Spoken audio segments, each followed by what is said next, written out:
Support for Great Lakes Now update is provided by the Fred A. and Barbara M. Erb Family Foundation, the Joyce Foundation, the Ohio Byways Collection, Northeast Ohio Regional Sewer District, ArcelorMittal,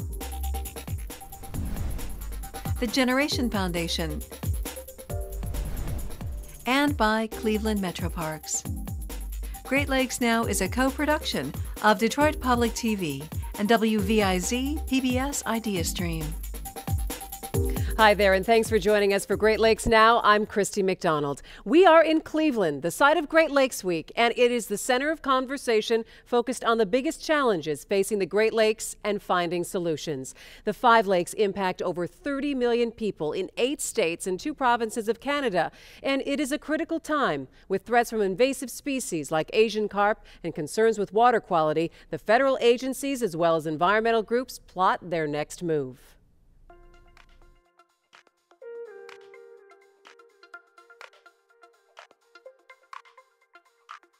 This is a great step towards more efficiency and a lot of shaking of hands and saying, I'm working on that, you know what, I'm working on that too. Let's talk about how we can make this better. Taking action, delivering results. That's the mission statement for Great Lakes Week 2012. This annual international meeting brings together activists, government representatives, industry leaders, tribal members, environmental consultants, and even sportsmen, all of them part of the fight to restore the Great Lakes. It's also a very important economic engine for the state.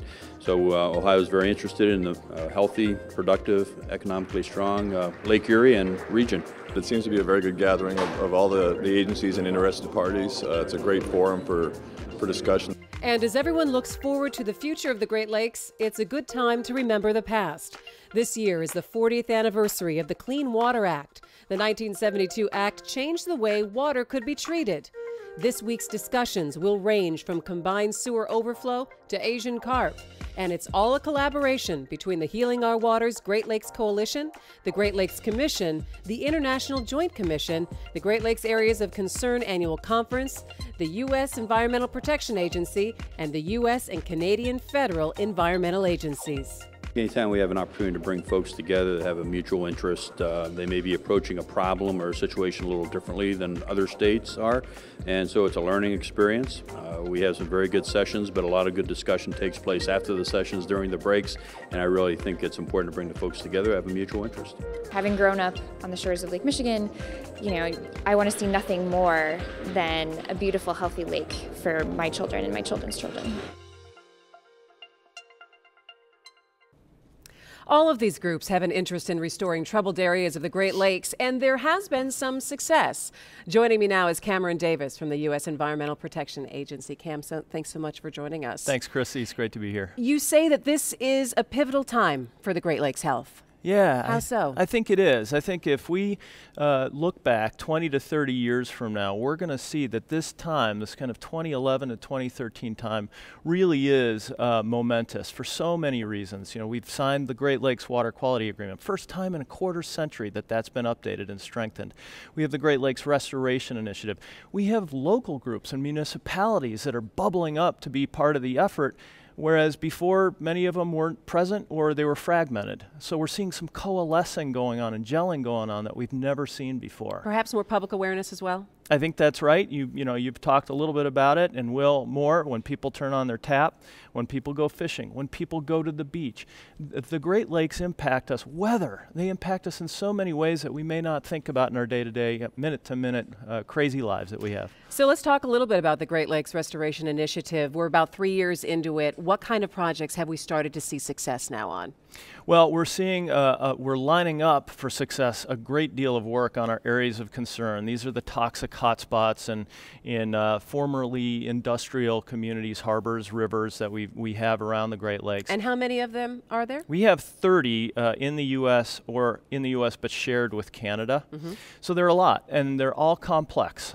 So we're doing a great deal of work on those. We're making some good progress on them, and I think we're going to see, in the next probably 2 years, a bunch of them, really move towards delisting, which is good.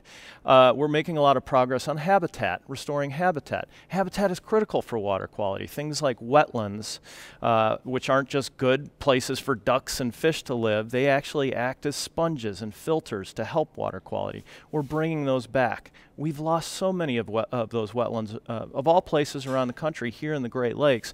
We've degraded a lot of them, and we're bringing those back into the fold, which is good. I think we're making progress on invasive species, which is helpful, and that's a tricky one. Mm-hmm. It involves a lot, and it involves a lot of different people. Well, that's right, and we're pivoting to try to be much more prevention-oriented across the board. I mean, we all know that if you can prevent harm from happening in the first place, it's better for the taxpayers, it's better fiscally, it better shields public health, and it's the right thing to do ecologically as well, but it's also hard to measure what you're preventing. So that's another key item. Looking at the Great Lakes Restoration Initiative, a lot of money was placed there each year to start working on these projects. Each year, the money has gotten a little less and a little less from Congress. Where are we right now in terms of budgetary items there? Sure. What we've seen is a drop and then a plateau. So the first year, which was for fiscal year 2010, $475 million. And then we had to play catch up. Mm-hmm. One of my jobs for Administrator Jackson is to coordinate the work of 16 federal agencies that all have to do the work and get that money out there to get to work on the ground and in the water. And so that first slug of funding, we had to get out there. It took a little time, but since then it's been $300 million. It was $300 million for 11, $300 million for 12. The president's budget was for $300 million for 13. Congress, we're waiting on final congressional action on that. In terms of the areas of concern and delisting, there's only been one delisted since '87? That's right. Could people expect to see more? That's right. Is that a little disappointing that maybe only one has been done, or is the scope of actually trying to clean up an area like this much larger than we realize? I think it's both of those things. Certainly it's disappointing to me. I got my start doing this work in 1986, the year before the list was created, and here we are 26 years later or so, where we only have the listed one. That is disappointing. On the other hand, we discovered, thankfully, that this is an area where we don't need new policy. We need the financial resources. And now through the Restoration Initiative, we've been able to move the money out the door to get this work going. Easier to get more finances when you can have the proof of cleanup. That's right. It really does help a lot. The other point that you mentioned, Christy, is each of these sites is incredibly complex. It's a little bit like having a patient on the operating table and knowing what you need to do surgery-wise to get them back up and running again.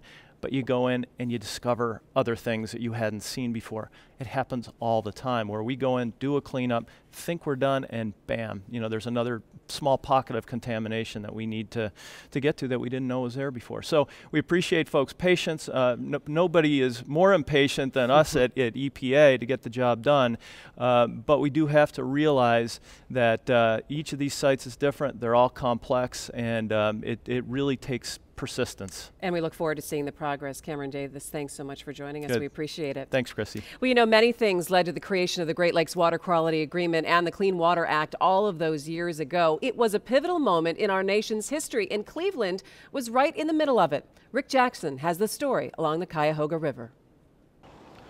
Burn on, Big River, burn on.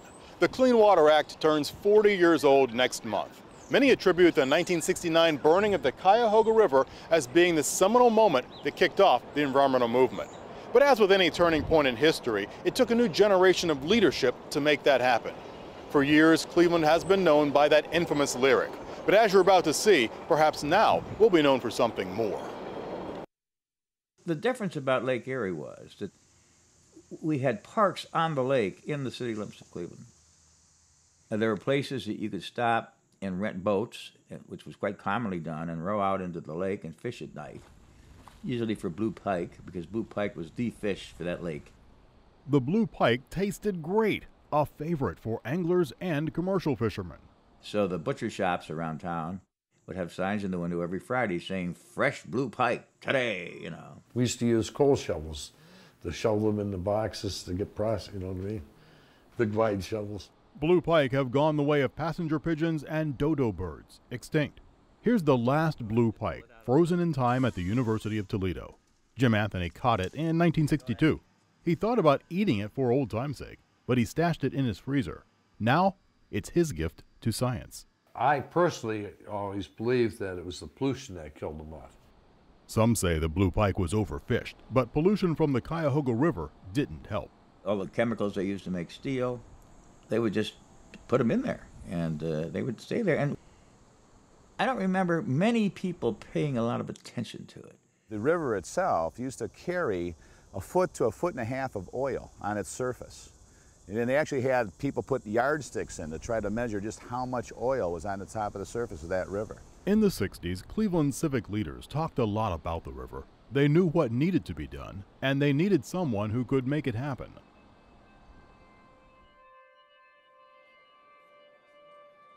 He was a good-looking guy, and he had a personality to go with it. Carl Stokes walked into a room, that room lit up. Well, he was like a rock star. You know, he was the first black mayor of a major city. It was 1967. Cleveland, at that time, was the 8th largest city in the nation. We had a population here in the city in excess of 800,000. Stokes was a lawyer fascinated by politics. He figured out how to win elections by appealing to blacks and whites 4 decades before Barack Obama came on the scene. I mean, he was a hell of a speaker. You know, everything you might want to say about Obama would apply to Stokes, I guess. All of the news services and all the TV stations nationally had people stationed here because they were looking to Carl and say, what is he going to do? And then everyone was watching him to see how good a mayor he would be. Stokes was barely 40. He brought new faces to City Hall, including Ben Stefanski, a law school grad and banker who was just 28. It was like if people remember back when John F. Kennedy got elected, there was a certain aura about government and that it could do things, and people wanted to get involved, and we wanted to face the problems. We are a new generation. We wanted to make things different than they were before. He had to prove some things. He had to prove he could produce as white mayors had produced in cities around the nation. There'd been riots in places like Detroit, Newark, and Cleveland before Stokes was mayor.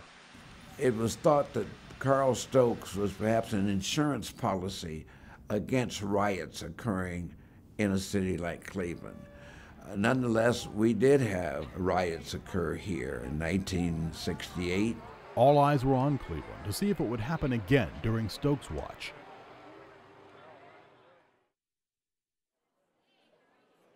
There's a lot more swimming on these beaches now. I can't get anybody to remember this, but I know it's true. We have a park called Edgewater Park, and it's got a fairly large beach. And at one point in the 60s, they actually built a swimming pool in the lake. There really was a swimming pool in the lake. It was 1969. Carl Stokes hoped it would help keep the peace in the heat of that summer. Let me urge all of you to make maximum use of our swimming facility here.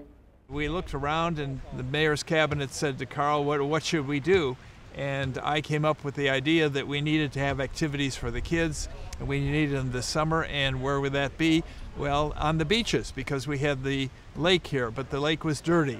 We said, well, we thought if we could chlorinate part of the beaches, we would have summer activities for the kids. So you do this every day in your yard? Nobody had done it anywhere. It just sort of common sense. You looked at it. When you go to a swimming pool, what do you have in there to keep the water clean? Chlorine. So you have to contain the area where the beach is so the chlorine can work. We ran a curtain on a cable from the break wall on the far right to the break wall on the left there. I was in it, and I can't remember what it was made out of precisely. It was some kind of a big heavy-duty garbage bag. Hello, how's the water? The swimming pool in the lake didn't last long, just 2 years, but it served as a useful reminder how unusable the rest of the lake had become. I know it sounds preposterous, but it wasn't preposterous back then, because if you wanted to swim in the lake, that was the best you were going to do. You were in the lake, but not part of the lake. You know, the lake was a garbage bag's width away. There'd be no rioting in Cleveland that summer, but there was that incident on the river that would change everything. We heard the word wherever we heard the word from, in the newspaper office, I guess it was, that something had caught fire on the river.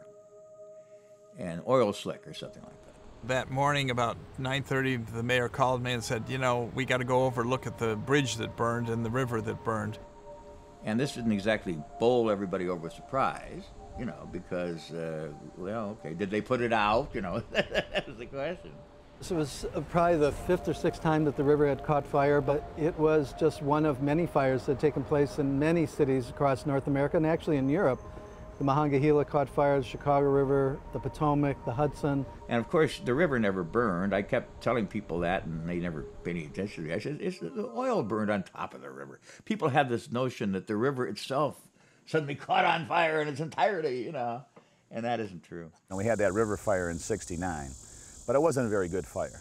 We had a really great fire back in like the 1950s. That was the Cuyahoga Fire of 1952.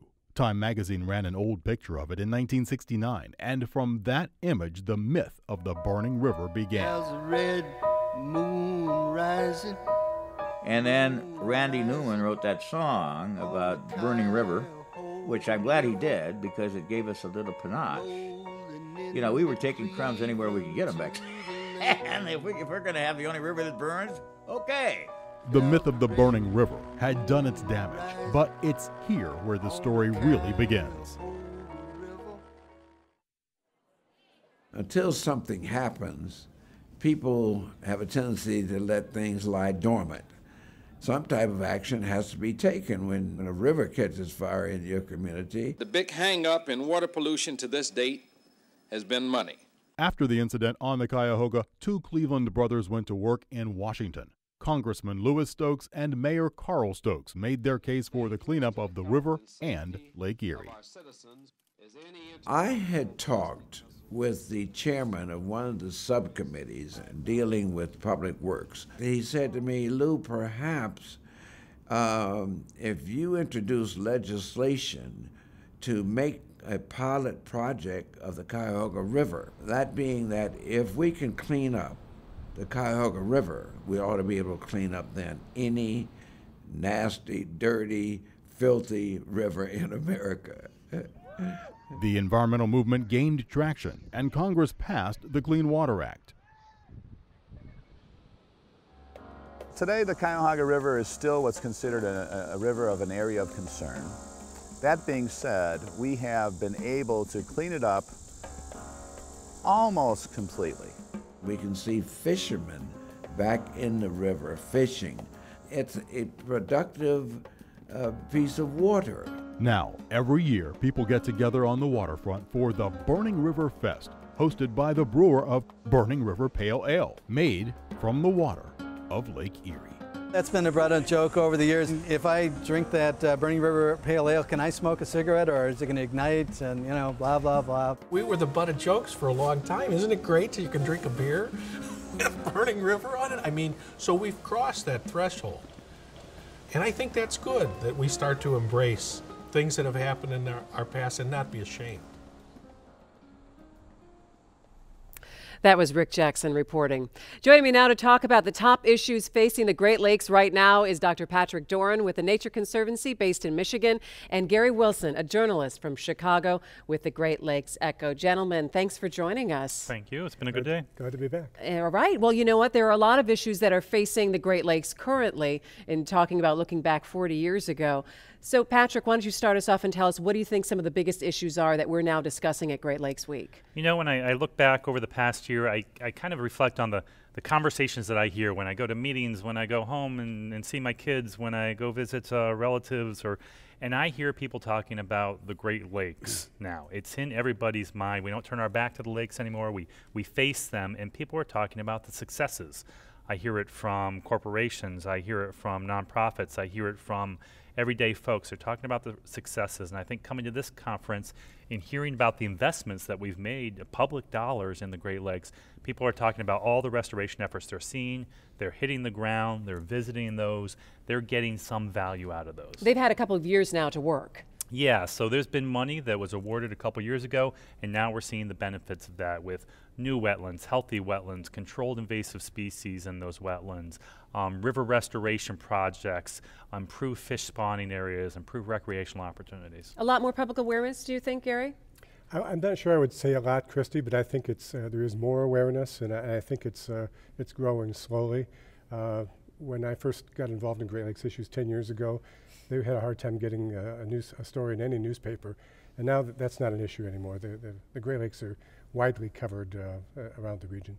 On your list of top Great Lakes issues, what would be on the top of your list? I think, they announced a week or so ago, the two governments, United States and Canada, the renewal of the Great Lakes Water Quality Agreement. That's really the centerpiece of what's going on at this conference, other than algae, we'll talk about later.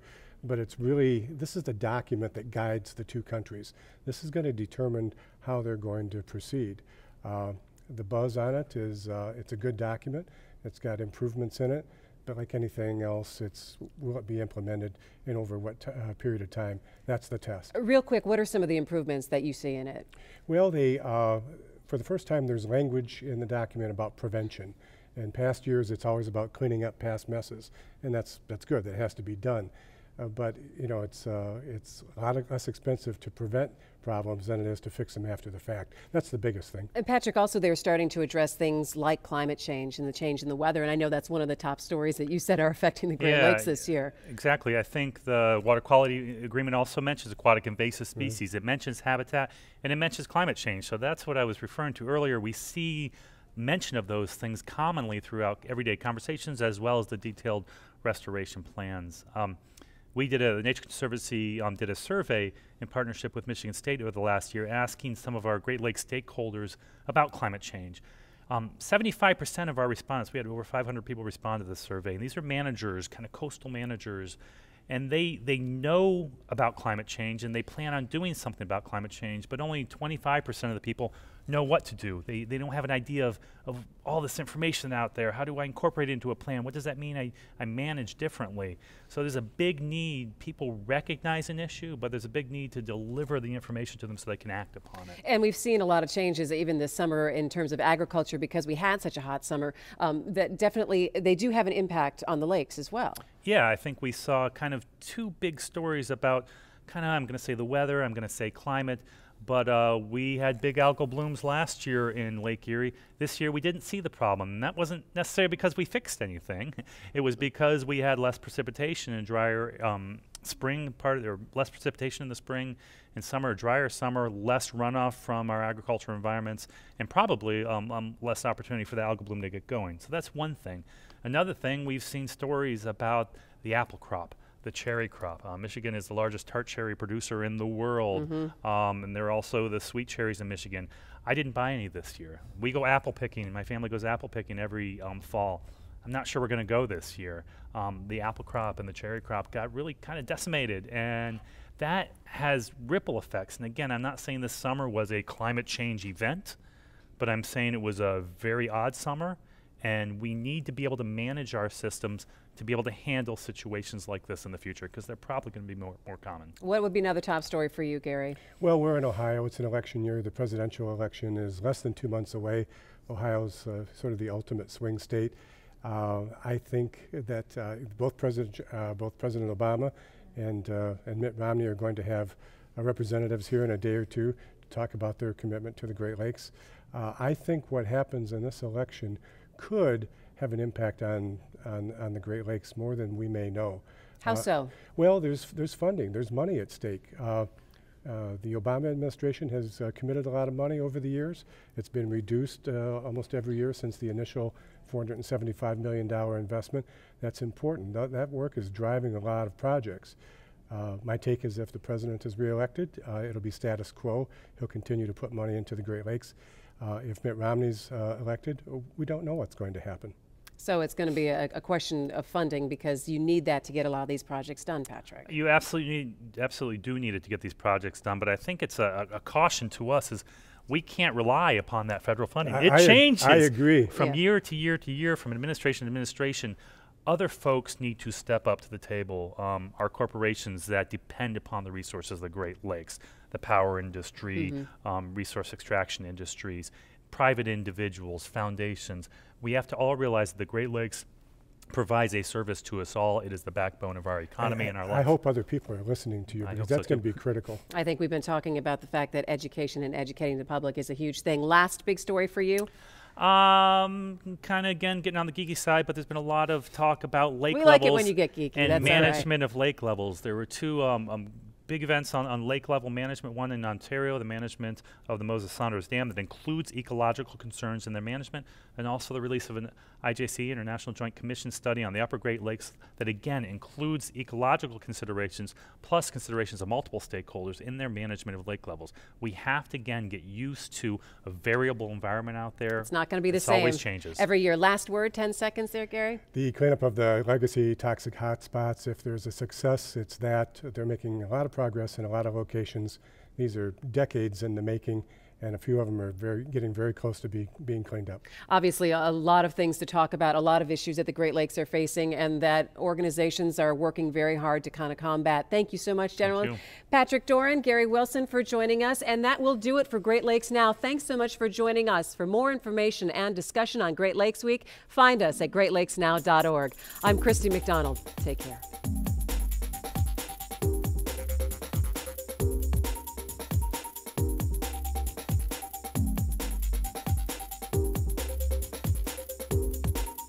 The Northeast Ohio Regional Sewer District, like other clean water agencies along our Great Lakes, is dedicated to protecting our water resources, public health, and the environment. We are the Northeast Ohio Regional Sewer District, and we're keeping our Great Lake great. Learn more at neorsd.org or join us at facebook.com/yoursewerdistrict.